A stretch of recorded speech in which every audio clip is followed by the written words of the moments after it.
Bien, estamos de regreso. Discúlpenos, hemos tenido un pequeño problema técnico. Bien, quería empezar esta noche. Ya habíamos presentado a Johnny y a Vicente, que son dos dirigentes de Perú Posible. Uno es parte de la juventud y otro es dirigente fundador. Y quería preguntar acerca de los temas de coyuntura nacional. Por ejemplo, ¿qué opinan sobre la unión civil? Bueno, yo respeto a las personas y a las decisiones que pueden tomar. No hay ningún problema por eso. ¿Pero están de acuerdo con la figura? La figura por la cual lo pueden tomar cada persona. Aquí hay un caso, o sea, yo puedo decir por mi parte que están bien, o sea, un hombre y una mujer, pero viene la otra parte diciendo no, dos hombres pueden ser felices, dos mujeres pueden ser felices, y se crea la polémica y ¿quién tiene la razón? También integra la iglesia y hay un problema. ¿Quién tiene la razón? ¿Los católicos, los que no son católicos, los ateos? Y ahí se crea un lío, un problema. ¿Y qué opinan sobre la campaña Déjala Decidir, que despenaliza el aborto en caso de violación? Yo estoy, bueno, a favor de, en realidad, de las mujeres, que ellas decidan, pero hay un gran porcentaje de que quieren despenalizar el aborto, y hay otro gran porcentaje que va a lo contrario. Bien. Entonces sigue la figura, sigue la discusión, hay que debatir. En tiempos de Alejandro Toledo, en su gobierno, existía lo que era el Ministerio de la Juventud, que hoy en día ya no existe. Hoy en día es una secretaría dentro del Ministerio de Educación. Mi pregunta es, de ganar las elecciones presidenciales como gobierno, ¿restaurarían eso? ¿Regresarían al Ministerio de la Juventud, teniendo en cuenta que la SENAJU, como secretaría, no ha dado muchos avances, hay mucha juventud, organizaciones sociales que están descontentas? ¿Lo volverían a hacer? Acordemos también de que tener un ministerio es pues un gasto enorme. Claro. ¿Cómo ven ustedes ese tema? Miren, con la juventud? Déjenme decirles, en la agenda del doctor Alejandro Toledo sí figura. Se va a realizar nuevamente la SENAJU, ¿no? Va a tener peso de ministerio. Sí se va a dar. O sea, va a regresar a ser un ministerio. Prácticamente un ministerio. Bien, uno para acá. Mira, en realidad, en el gobierno del presidente Toledo se creó el Consejo Nacional de la Juventud. Fue un puente entre la juventud y el gobierno. Si eso hubiera existido ahora, eso fue anulado por el gobierno de Lapra, no hubiese existido las movilizaciones que hicieron los jóvenes ante la ley Pulpín, que menos mal fue derogada esa ley. Gracias también a la opinión del presidente Toledo, que estaba en contra de la ley Pulpín. Bien, yo estaba leyendo justo este libro y antes de empezar quería agradecer por el libro Crecer para Incluir de Alejandro Toledo, y he resaltado algunos logros del gobierno de Alejandro Toledo en base a números, que la verdad es que yo era súper pequeño en ese tiempo. En el 2002 hubo un crecimiento del 25% del Producto Bruto Interno, se inició la explotación del gas de Camisea, 2.3 millones de personas producto a la inversión privada y pública tuvieron empleo, mejoró la calidad de los seguros sociales, se creó el SIS, redució la pobreza, y me encantó lo que escribió Alejandro diciendo que reducir la pobreza es el objetivo final de crecimiento económico. Me encantó, o sea, no es una filosofía diferente a la actual, porque la actual es una filosofía de la sobreganancia, hacemos inclusión, y es prácticamente Ollanta Humala con la hoja de ruta habló mucho de la inclusión, ¿no? Y lo que yo quería preguntarles es, y esto lo resalté, ¿a qué se refiere Alejandro Toledo como un nuevo acuerdo político para relanzar un proceso de descentralización? Mira, en el gobierno del presidente Toledo se hace la descentralización, porque antes Lima absorbía todo, era un pulpo. Con la descentralización se busca no solamente la independencia administrativa, sino también la económica para cada región. Claro.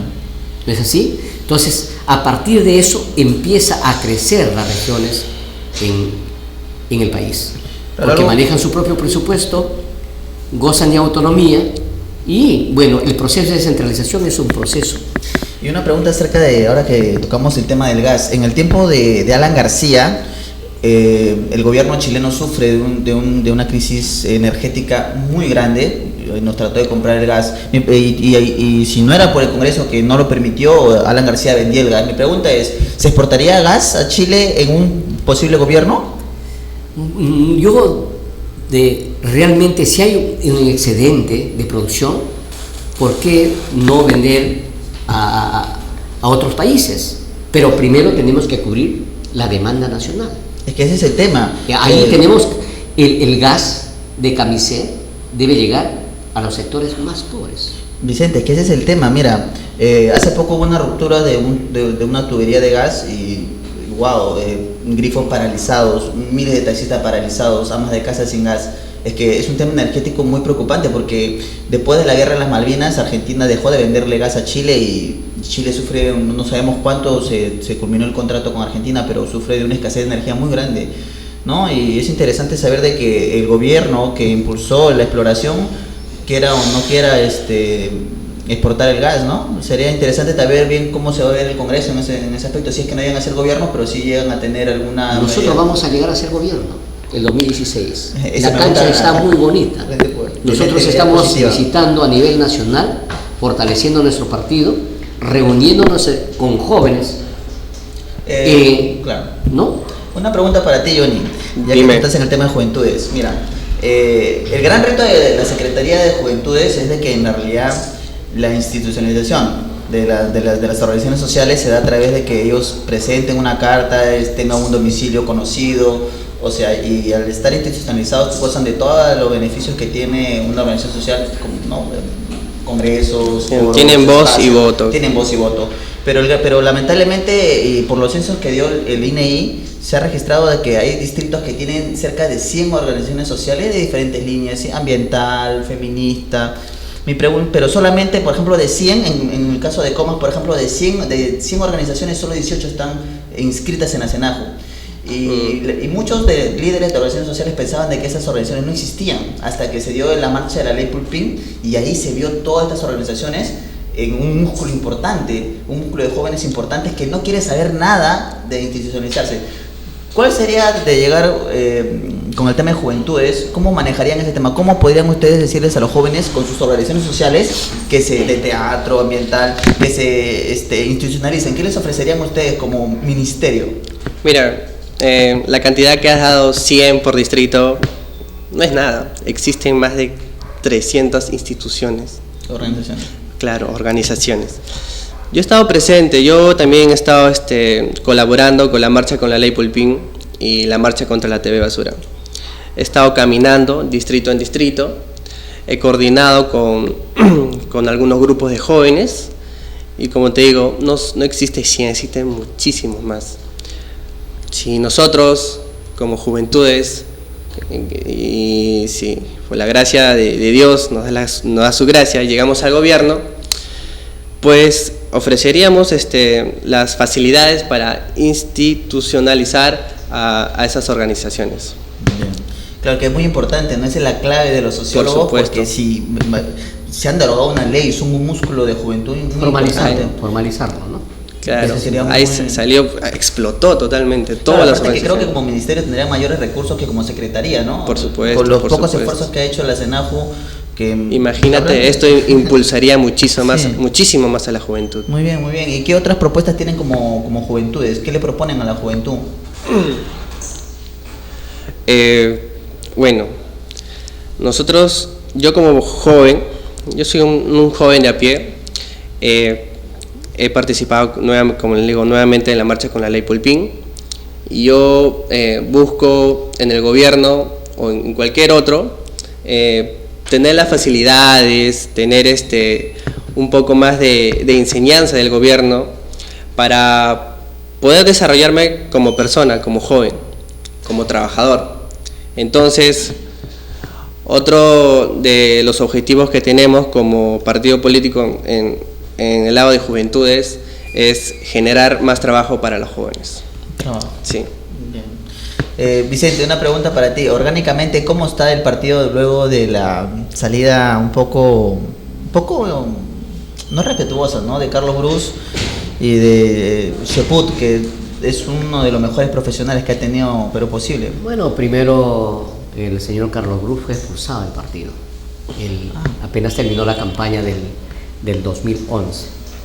De igual manera con Cheput, una persona que fue respetada y muy querida en el partido, pero el partido está organizado bajo su estructura orgánica que tiene. Cheput en ese momento que sale del partido no ocupaba un cargo dirigencial, era un militante más dentro del partido.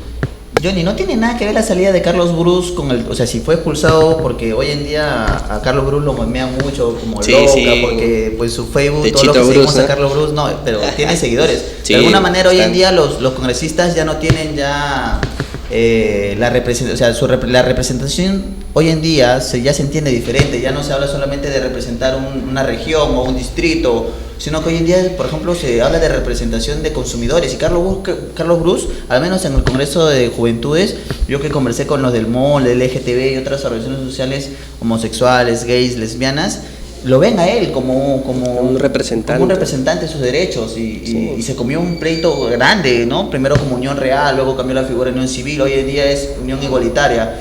Mi pregunta para un conservador como tú, Vicente, ¿qué opinas acerca del matrimonio entre homosexuales? Pero en realidad esos derechos que está pidiendo Carlos Brus, lo que ha hecho es salir del closet, ¿no? Y decir, bueno, yo voy a reclamar lo que yo soy. Eso es lo que ha hecho. Y en el Congreso, ¿cómo están como bancada? Aún hay una cierta, porque todos están pasando para PPK, de lo que se está yendo de No, Perú nosotros Posible. tenemos nuestra propia bancada. Perú Posible tiene su propia bancada. Tenemos nuestro propio vocero, que es el congresista Renan Espinosa. ¿No? Nosotros tenemos una bancada coaccionada y fuerte. Muy bien. Tenemos la primera vicepresidencia dentro del Congreso, hasta el momento. Modesto O sea, culto. orgánicamente como partido, la salida de ellos no les ha afectado en nada. No, porque como te digo, Carlos Brus fue expulsado en 2011 el partido. Nosotros tenemos nuestra organización como partido. Tenemos un CEN, el Comité Ejecutivo Nacional, que tiene su secretario general, que es el doctor Marcial Ayaipoma, tiene su secretaría de organizaciones, la Secretaría de Movilización a la cual yo represento, soy el secretario nacional de movilización, y tenemos la comisión política, quien representa el presidente del partido, que es el presidente Alejandro Toledo. A nuestros seguidores del stream de Twitter nos pueden enviar las preguntas que quieran preguntarle algo, porque ellos son la voz de un partido que pues es de alguna manera histórico en nuestro país. Otra pregunta es, ¿ustedes se consideran de izquierda, derecha, centro? Centro izquierda. La ideología Centro de izquierda. centro izquierda. Centro izquierda. Centro izquierda, Sí. ok. Y son de alguna manera, no sé, una línea más o menos humanista, marxista. ¿Cómo se consideran ustedes? Nosotros somos un partido de centro izquierda. ¿Y qué tal su relación con los estamos- partidos de izquierda? Normal y... Izquierda. No, hay que diferenciar también, porque hay una serie de izquierdas, ¿no? Claro. Hay izquierdas... Susana nosotros Villarán. últimamente hemos estado apoyando a Susana Villarán cuando estaba yendo a la municipalidad provincial, ¿no? Claro, claro. Muy bien, muy bien. Entonces, ¿y ustedes cómo consideran el gobierno actual de Ollantumala? En lo que respecta, por ejemplo, al crecimiento económico. ¿Ustedes cómo lo ven? ¿Cómo van a poder ustedes de nuevo coger un país en una reducción? En una realidad, desaceleración en de la el gobierno del economía? presidente Toledo nosotros encontramos las cifras en rojo. Lo encontramos en menos 3.5%. No, el gobierno de Toledo no solamente puso las cifras en azul, sino lo llevó a un crecimiento del 7.5%. Bien, mira, Alexandre me escribe, este señor con sus comentarios del señor Carlos Brus que se salió del closet, dice que es un lenguaje que parece homofóbico, Bueno, ¿no? Nos escribe. Pero acá me preguntan cuál es su posición frente a la unión civil, o sea, clara, o sea, ese es un tema porque en la realidad es un... yo pienso que los muy derechos, importante. las opciones de las personas hay que respetarlo, definitivamente, ¿no? Cada persona elige lo que realmente quiere ser. Bien, vamos a empezar con la dinámica que les explicaba antes de empezar el programa, pero esto lo vamos a hacer luego del corte. No se muevan por ahí, si siguen enviando sus preguntas, que ahora las voy a leer y vamos a preguntarles a nuestros invitados de luego del corte. No nos desconecten. ¿Y cómo hace? Usted pone su antena y la señal llega, pues, ¿no? He ido a comer pollo a la brasa a Jorge. Nunca.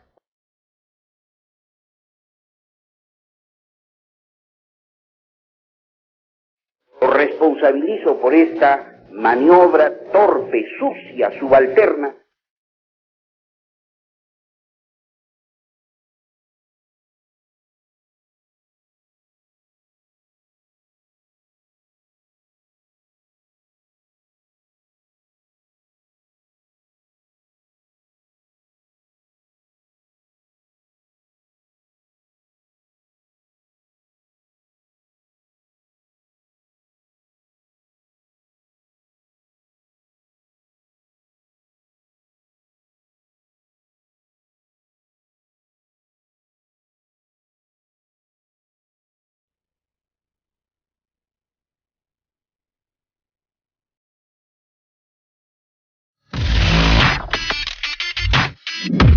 Bienvenidos a Puertas Abiertas. Todos los jueves de 8 a 9. Política, cultura y lo más importante, la opinión de las y los jóvenes.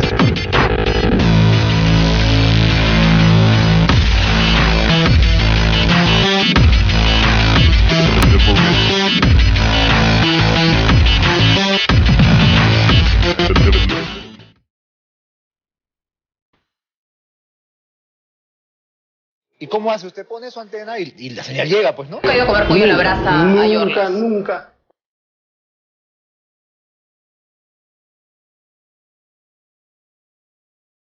Lo responsabilizo por esta maniobra torpe, sucia, subalterna.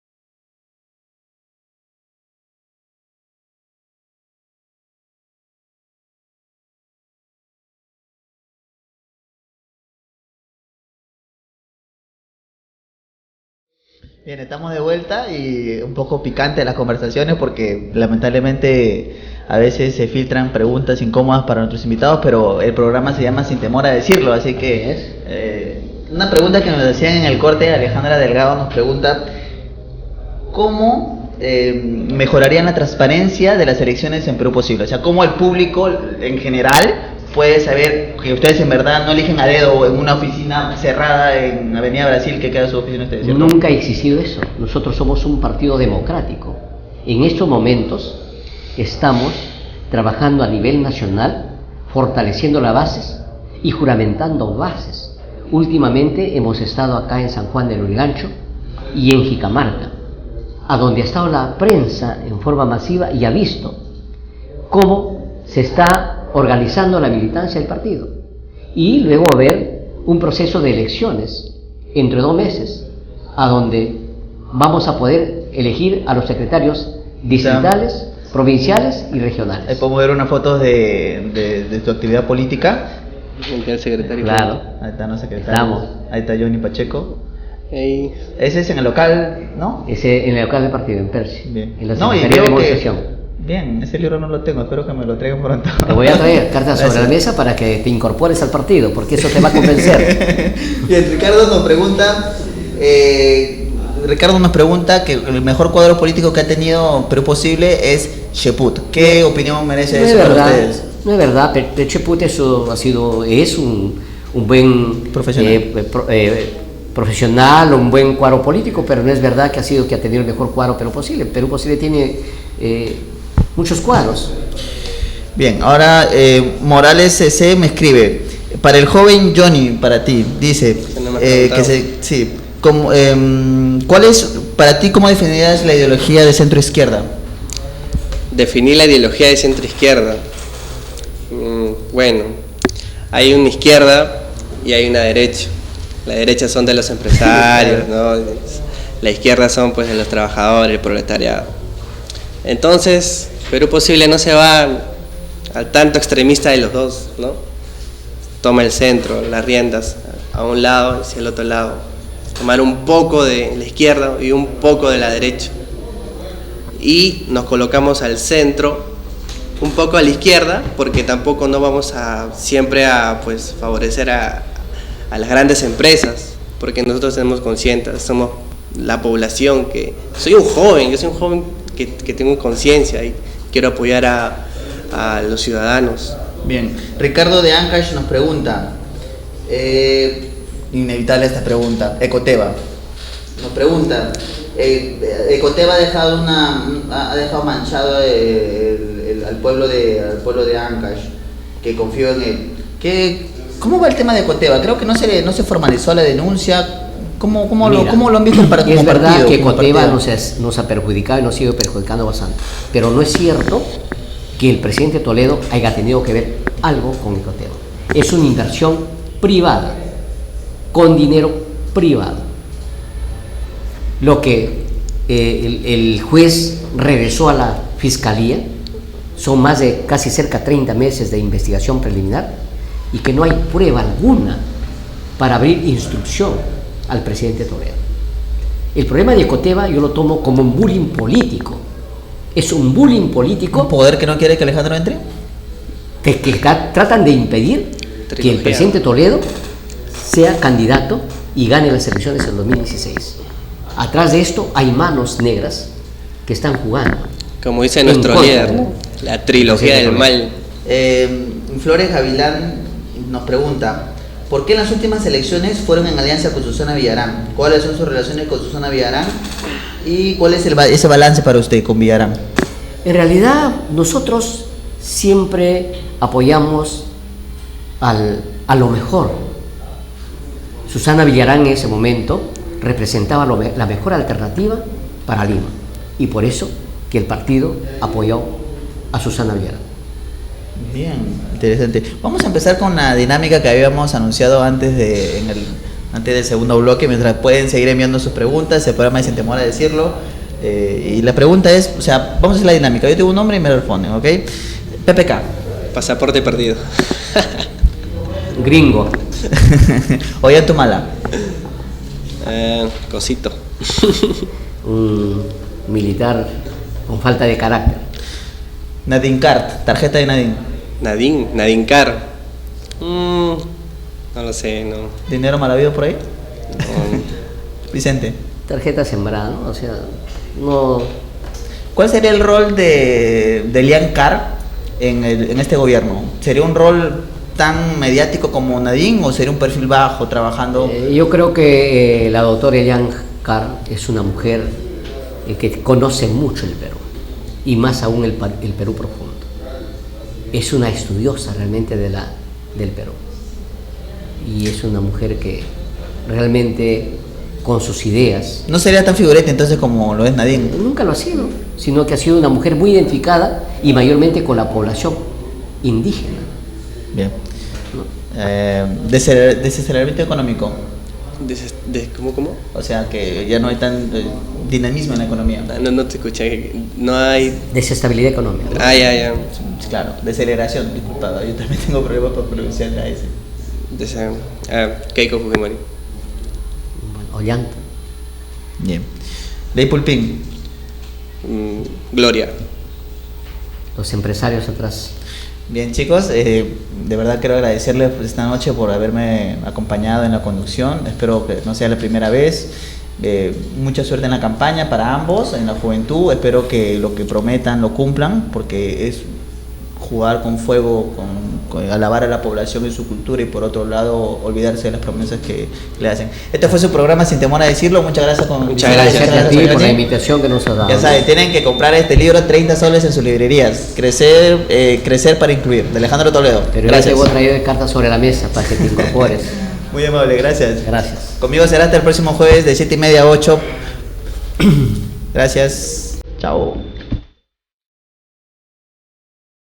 ¿Y cómo hace? Usted pone su antena y la señal llega, pues, ¿no? Nunca he ido a comer pollo a la brasa a York. Nunca.